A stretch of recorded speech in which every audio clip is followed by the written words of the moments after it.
Rightio. Toddy obviously very happy with that one.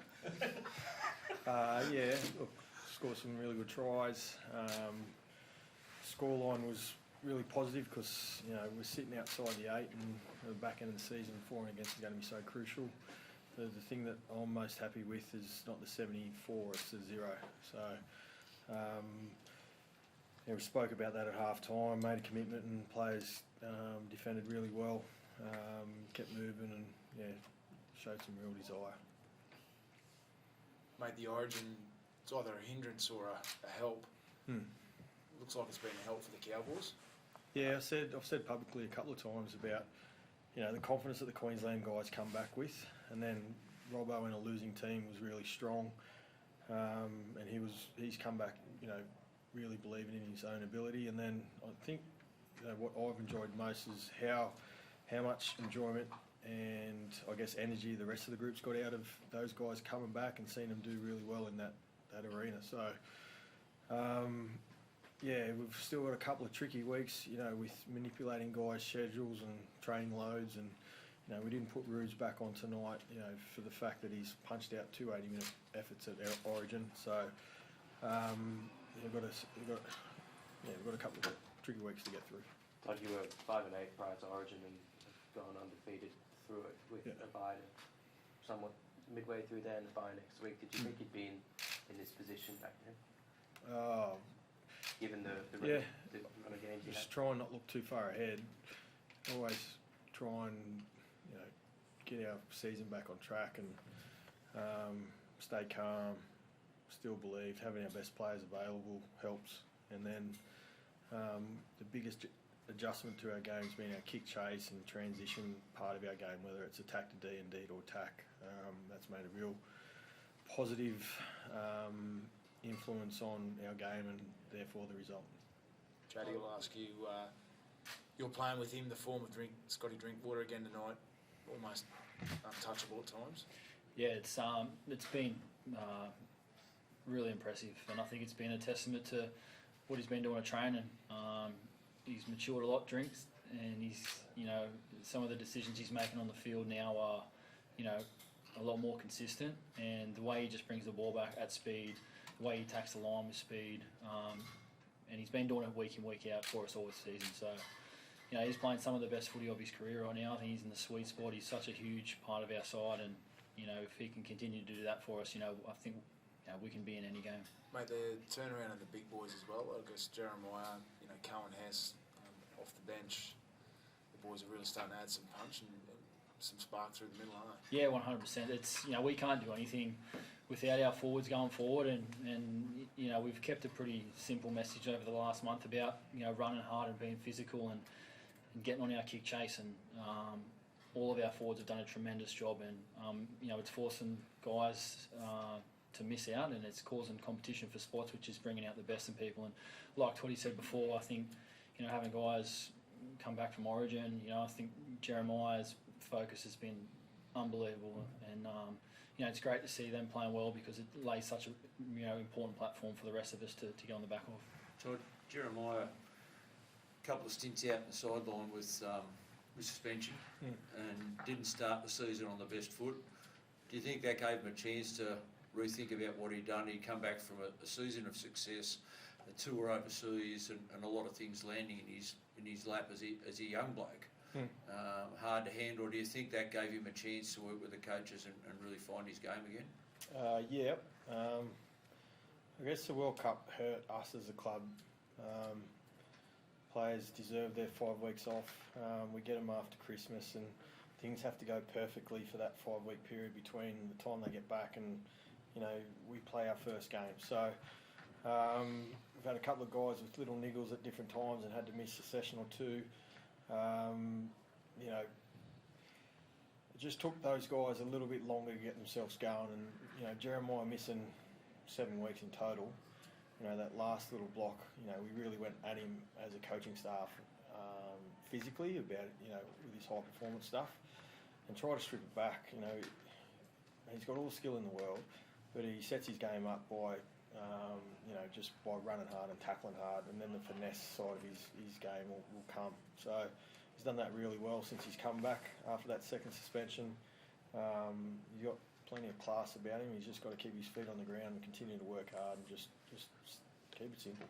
Tom, another one who stood out tonight, obviously, Tommy did and continues to turn up every week for this team. What do you make of him tonight? I thought he was our best. I thought Cowan Hess was really strong. Between those two, there's not much between them. Tommy, I'll wax lyrical about how important and how much I admire the kid. He's worked really hard. Playing footy means something to him. He doesn't take anything for granted, and he's had to work hard over his career, and that's held him in good stead. Comes from a great family. He's part of our club, and hope he's around for a long time. Todd, how do you rate the impact of your interchange plans? Yeah, very good. When you have an interchange with Griff, Jake, Jace, Kuli Kefu, it's a pretty strong bench. And it's a 17-man game. Some guys get longer minutes coming off the bench, and everyone's just doing their job, and that's what we need. Chad, I know how tight you are with Drinky. Have you detected or spoken with him about a hunger to play that next level representative footy? Yeah, definitely. I think it's it's probably not at the forefront of his mind, but I think he needs to understand that he's trending towards that level. I think with representative football, you need to be consistent for a long period of time, and his performances this season have been phenomenal. But I think he could definitely handle it. I don't think it's, like I said, at the forefront of his mind, but if he continues to go down the track that he is and the performance he's been putting in, he would not look out of place at that next level. His speed, his skill, his passing game, his kicking game, his vision, it's up there with some of the best in the game. So, like I said, if he continues to work hard at his game, he'll be there for sure one day. How would you feel if that chance was Origin 3? Yeah, I think, like I said, if they think that they need to make changes, Drinky is in the form of his life, and he would definitely add X factor and flair to a blue side who would need to score some points. Todd, without asking you to give advice to the Queensland crew, could Munster go to fullback and Tommy go into 5'8"? You're asking the wrong person. On two fronts. For New South Wales, and I'd love Tommy to be refreshed after a bye, but the kid deserves to be there. I know what I would do, and I agree with what you're saying. One of the greatest wins statistically NRL ever. Has that crossed your mind? Have you reflected on what that means for what the performance you put out there tonight was? Oh, it's nice. Still doesn't hide the fact of that night at Leichhardt that it still burns, and we scored some great tries. Some of our best footy is really hard to handle, and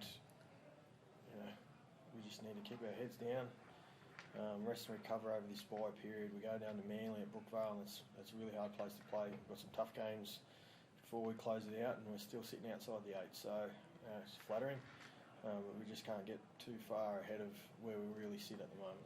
I understand there are a couple of techniques you employed to make sure the team is fired up this week. Can you shed any light on what those were? I understand some posters hanging around with the scorelines.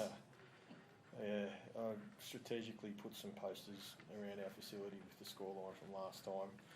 I spoke about it early in the week, but I think the poster said enough. It was there for everyone to see, whether they're in the showers, recovery room, walking out on the pitch. It was a constant reminder. So, yeah, it hurt. That really hurt last time we played them. And tonight feels good, but still doesn't wipe away that poor performance. How do you celebrate, Todd?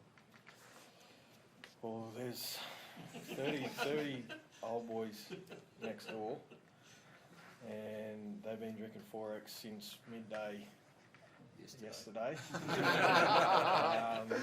Shane Musprat's promised to put $1,000 on the bar at Nanai for his crew and whoever of our crew go along. And our players aren't due back until Tuesday and Wednesday.